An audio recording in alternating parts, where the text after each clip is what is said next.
ಪೊಲೀಸ್ನವರು ನನಗೆ ಒಂದು ನೋಟಿಸ್ ಕೊಟ್ಟಿದ್ರು. ನಾನು ಕರೆದು ಮಾತಾಡಿದ್ದೀನಿ.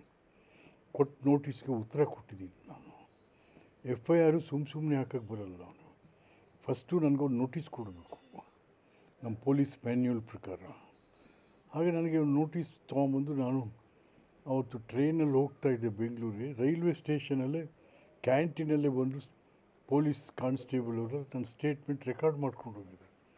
ಆಮೇಲೂ ಕೂಡ ಇವ್ರಿಗೂ ಇನ್ಮೇಲೆ FIR ಇದೆ ಅಂತ ಅಂದ್ಬಿಟ್ಟು ಹಾಕಿದ್ದೀವಿ ಅಂತ ಹೀಗೆ ಪತ್ರಿಕೆಗಳಿಗೆಲ್ಲ ಕೊಟ್ಟು ನಮ್ಮನ್ನು ಈ ರೀತಿ ತೇಜೋವಧೆ ಮಾಡುವಂಥದ್ದನ್ನು ಯಾರು ಒಪ್ತಾರೆ? ಇದನ್ನು ಪೊಲೀಸ್ ಇಲಾಖೆ ಈ ಥರ ಆಗಿಬಿಟ್ರೆ ತೇಜೋವಧೆ.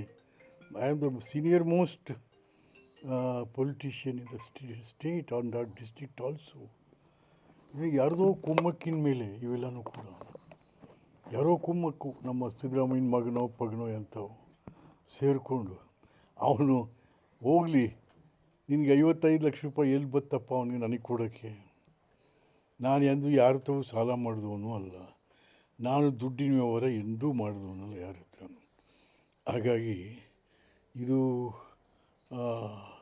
ನಮ್ಮ ತೇಜೋವಧೆ ಮಾಡಲಿಕ್ಕೋಸ್ಕರ ಈ ಥರ ಮುಖ್ಯಮಂತ್ರಿಗಳ ಚೇಲಗಳು, ಅವ್ರ ಮಗ, ಅವ್ರ ಚೇಲಗಳೆಲ್ಲ ಮಾಡಿರುವಂಥ ಒಂದು ಹುನ್ನಾರವೇ ಹೊರತು ಬೇರೆ ಏನಲ್ಲ.